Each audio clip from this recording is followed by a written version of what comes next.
going on, Jerome's? Much to the chagrin to all the haters and the losers, the Minnesota Vikings showed up and showed out Monday Night Football. Winter Warrior put Caleb Williams in his place, put him on his ass several times. Caleb did not look good, and the Vikings came out on top with a 30-12 win, which the final score is deceiving. So first off, the Vikings didn't play very well in the middle of the game, but also the Bears were ass. Thank you. The Vikings defense came to play, and also the Bears didn't get in the end zone until it was the Bears starters against the Vikings backup. So I'm not saying, just saying.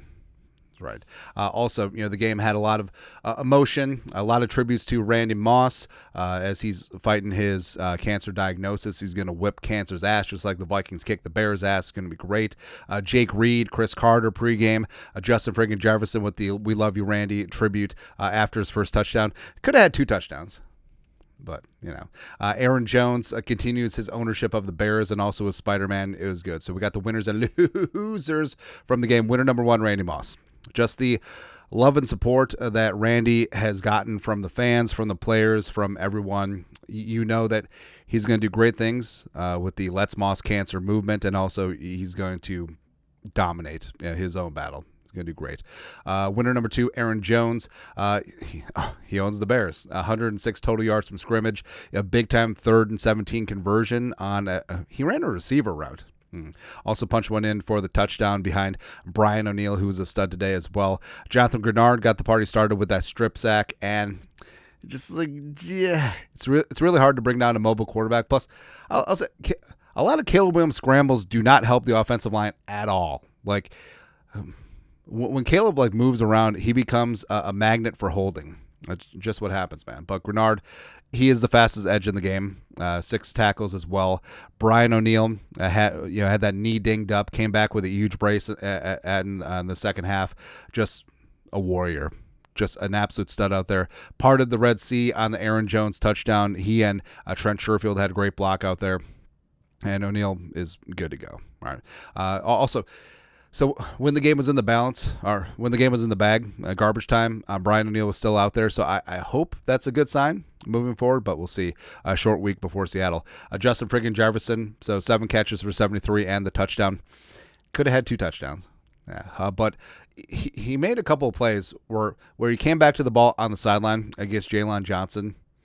It looks routine for him, but the way that he broke on the ball and the way that he cradled it underneath himself, there's only 1% of receivers that can make that catch. It's really amazing. Also, the big-time shot down to the 1 from Darnold when the Vikings needed it. It's awesome. Blake Cashman was an absolute patroller of the middle. 8 tackles, 7 solo. And Cashman's going to get home for a couple sacks. I truly believe that. Plus, can't wait till Ivan Pace Jr. gets back. Likely going to be the Green Bay game, Week 17. Slinging Sammy Darnold. So I will say this: Darnold, this is not his best game, but when he needed to dig down deep and make a play, he did late in the game. But completing 60% of his passes, 231, 5.8 yards per attempt, 1 touchdown, 1 pick, which it was on 4th down, so it was like a mini punt. Frankly, it was really stupid that Tyreek Stevenson caught that interception because it cost him about 15 yards of field position. But of course, we know that Tyreek Stevenson is not the sharpest tool in the shed. He's a tool though. And it sucks because I love Tyreek Stevenson because that's the U being the U, but we'll get to him mocking the skull chant. But Darnold, 74.1 quarterback rating, breaking his 100 quarterback rating streak. Doesn't matter. Came out with a big time dub. It's great. Josh Metellus, tell us what Metellus. So Josh was all over the place, led the team in tackles with 10, 8 of them solo, and huge run fills. Also his blitzes. Plus, we said that there was a play early on where he and Cashman pancaked the center. He literally lined up as a defensive tackle. I love it, man. Cam Akers had the rush touchdown. Also ripped off a couple of good runs as well. He's really settled in nicely as running back 2. Jordan Addison, kind of a quiet game, but he made some clutch catches, especially when the Vikings needed to get that offense going. 7 for 63 on 9. Will Rockford banged one in from 52, as well as 3 for 3 on field goals. Will the Thrill is back. 2-minute Hawkinson. So TJ had 3 for 35 in 2-minute drill. He'd been sort of quiet in the first half before that. 5 for 52 on the day. Hottie Ward. I love Hottie Ward, man. So, do you know that Hottie Ward leads the team in quarterback hits? He had a huge, clean, by the way, clean hit on Caleb Williams in the second half, and just Caleb wasn't right. Like, I understand, like, this is a violent game, and every single play is like a car crash, but you're on national television. I don't think you can just lay down on the bench. I think that just sends a bad message, but, Caleb's a stud. He's going to be a problem for many years to come. Hopefully not with the Bears. Hopefully they ruin him and he goes somewhere else. I don't know, maybe Minnesota. Hey, Caleb Williams, you want to be J.J. McCarthy's backup in like 3 years? Kevin O'Connell will fix you. That's right. Diamond Dallas Turner. That's right. He got a sack. And also, our offer still stands firm.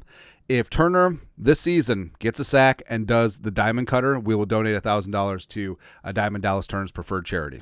It would be good. So someone get that word to him. Also, I know that some players watch this channel, so get the word to DDT. Also had 3 total tackles. He's looked good, man. Like, he wanted that second sack so bad, and he was putting out some great moves, and Turner's gonna be fine. Also, the Flores 3rd and 4th down defense, also red zone. So the Bears offense was 1 of 12 on 3rd down, 1 of 3 on 4th down, including 2 4th and 1 stands by that defense. Great job by Tillery and company. Also, the 1 of 3 in the red zone. Now, the 1 4th down conversion and the 1 touchdown in the red zone was the Bears starting offense against the Vikings backup defense. So made yourself feel better. Sort of like the Lions scoring that garbage touchdown to make the final score against the Bills look a little bit better. Losers. Cam Robinson did not have a good game. And it really sucks because there's so many fluff pieces about how good Cam Robinson has been this year. But, got beat, a couple tackles for loss in the run game, illegal formation, 3 false starts. You might add a hold in there too. I don't know. It just wasn't good. Jefferson dropped the touchdown, but of course we got to give him leeway because he's Justin freaking Jefferson, right? But just stinks because that would have broken the game open. It would have been over. And also I have Jefferson fantasy, so it's disappointing. Trent Sherfield ran into the punter. How did he not block that? I don't understand it. Or at least make contact with it, so then the running into the punter would have been nullified. The ref, I forget who the ref's name was, but he wanted to be the main character. 19 penalties between the two teams, 10 for the Vikings, 9 for the Bears. Ridiculous. Over-officiated. I mean, this game just dragged on just because the ref liked hearing himself talk. Tyreek Stevenson. So Tyreek mocked the skull chant after the 4th down interception, which he should have knocked down, by the way. And then you knew that there's just going to be bad karma. So Stevenson, he got hurt. Also, he got his ass run over on the Akers rushing touchdown. Which is awesome to see. And then also the Vikings allowed a punt to be blocked. It was really just more of a numbers game, but still shouldn't happen. Wright looked like he got dinged up there for a little bit, but it should be good to go. But overall, like I said, it was one of those weird games where it felt like you were just waiting for the Vikings to put the pedal to the metal and play flawless football. The defense overall played great all day. Offensively, they played great in spurts, a little bit helter-skelter, but it's so weird because the Vikings played like ass thank you for parts of this game, but it was still a blowout.